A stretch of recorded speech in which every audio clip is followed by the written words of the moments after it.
Once again, today we'll be celebrating the rite of sending for our Year 2 confirmation candidates, and I think all of our confirmation candidates for Year 2 are all in 10th grade, and I had the opportunity this past week to interview them. Father Carlson interview. They were very nervous. We should have called it a conversation, because it wasn't really an interview, it was more like a conversation. And having this conversation with them, as I have this year and in past years as well with high school kids, something that keeps on coming up, not all the time, but every once in a while when I talk about some successes they have and maybe some struggles that they experience, is that one of the struggles that a lot of high school kids deal with, I think looking back at our own life, we'd understand why, because we probably struggled with it as well, is this anxiety, is stress. So they feel so much pressure on them. I know that when I was in high school, that kind of came about as well. So it's not uncommon to have it happen 15 years later as well, when I was in 10th grade, I think. There we go. So what does it mean, though, to have this anxiety and stress? Where does it come from? Well, they're stressed out and anxious about their grades and trying to get into, the proper college, the college that their parents want them to get into, the college they want to get into. Will they have good enough grades to get financial aid? Will they play sports well enough to get that scholarship they're longing for? And it's really hard to see when these kids are struggling, because I just want to tell them, and I do tell them, God is with you. It's going to be all right. But unfortunately, this anxiety, this stress doesn't end in high school. Many times seniors in college are very stressed out. They're very anxious because they're wondering, what am I going to do next year? Am I going to be able to find a job? Why did I major in this? Why did I major in philosophy? There's no jobs left for philosophy. Good thing I chose the seminary. There we go, right? And so the stress can come upon you in college. And then you get out of college, maybe you start wondering, am I called to marriage? Am I called to a vocation? Are they going to accept me into the seminary? Am I going to find my spouse? You get married and all of a sudden you have a child and you start looking and you're like, how do I do this? How am I a parent? And that pressure, that stress, that anxiety comes upon you the same way it does for a priest, by the way. I remember the first week I was in the parish at Epiphany driving across Highway 52, the bridge on Highway 52, and I'm just like, it just hit me. Like, I'm not ready. And I started freaking out. The stress, the pressure came upon me. I called my spiritual director on the phone. I said, I need to see you. He's like, when? Right now. I need to see you right now. Because that pressure, that stress has came upon me. He's like, come on over. Of course, it doesn't end there, right? Stress and pressure continues throughout our whole life. Anxiety. But how do we deal with this? How do we cope with stress? How do we cope with anxiety? There's a study for high school kids that said the way that they cope with it sometimes is, numbing their mind by video games or chatting and texting and Snapchatting, whatever else it may be. Or they turn to other things like reading a book, which is good. But they also turn to drugs or other forms, even sometimes self-abuse and cutting themselves. These are coping mechanisms that they use. You know what the study didn't mention, unfortunately? They didn't cope with it by going to God. They didn't pray. They didn't pray. Why is that? How come when we're stressed out, when we're anxious, we don't turn to God?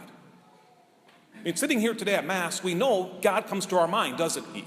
That's why we're here. We think about God when we're here, hopefully. Not about the wild quite yet. A couple hours, right? But right now, we think about God. And so God's in our forefront of our mind. When we think about Him, we realize what? Well, we hear from John today in our letter from St. John, something very beautiful. Chapter 3, verse 2. And this is a very, very beautiful statement, and one we should reflect on. It says, beloved, we are God's children now. What does it mean to be God's child? Think about that. Let's just take 10 seconds right now. Close your eyes and listen to this statement.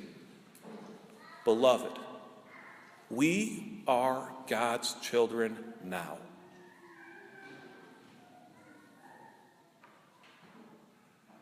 We're His children.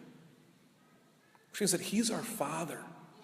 Which means He wants to help, especially in times of difficulties, especially in times of stress or anxiety, to know that we have a Father there who wants to help us, who wants to guide us. He loves us so much that he sent down Jesus.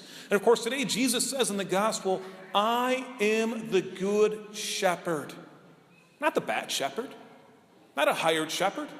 I am the good shepherd. A good shepherd lays down his life for his sheep.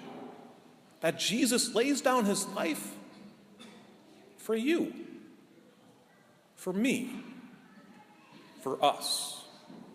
Of course, what does it mean to be a shepherd? Without even talking about the good shepherd, what does it mean to be a shepherd? A shepherd's main job is to take the flock out to the pasture, to food and water, protect them from danger. In essence, is to protect them, give them everything they need. So there's no stress. Hopefully the sheep don't have to worry, where are we going to eat today? What are we going to drink? What college are we going to? How are we going to provide for our children? No. Rather, the sheep simply follow the shepherd. They trust him. Of course, Jesus says, I know them and they know me. You know, if a sheep gets lost from the fold, from the flock, do you know what happens to that sheep? It'll eat the food around it, but it won't go off to any other place. And eventually it'll start running out of food, and it'll get nervous. It'll start to shake. Because all of a sudden his comfort level, the sheep's comfort level is gone. It'll start to almost be crippled and can't function. Does that sound like anxiety sometimes for us? Stress sometimes for us? When all of a sudden we lose our rock? When all of a sudden we lose God? But there he is. He's our good shepherd. He wants to be with us. He wants us not to worry and to say, you're here, God. You're my good shepherd. Lead me, guide me, show me the way, and he will. But of course, what do we have to do? We have to go to him in prayer. And when we do this, when we acknowledge him in the midst of difficulties and simply say, God, I'm struggling right now. God, I have a lot of pressure on me, whatever it may be, and I need you. We go to him with this. We also ask him a question as well, and we say, God, what do you desire of me? You see, so often in our own life, we want to make our own plans, don't we? So I'm going to go to this college, I'm going to marry this person, this many kids, I'm going to this house, I'm going to have this boat, and we have a whole plan in front of us. Of course, what happens when we make a plan? God laughs at us, right? He laughs at us and says, you fool, I didn't have this planned out for you. And he laughs.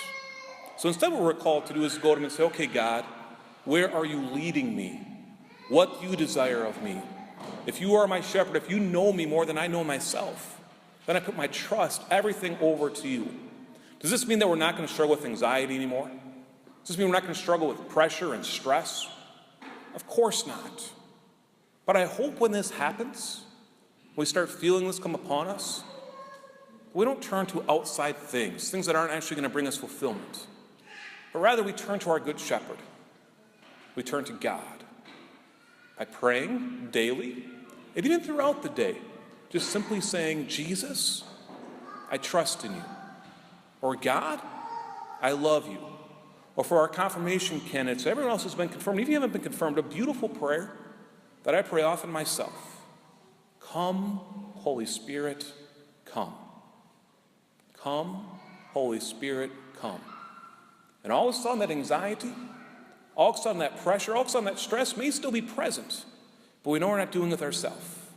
That God is with us, that he is there for us, that he is our Father, that he is our shepherd, and he desires in everything to lead us where? To lead us closer to him.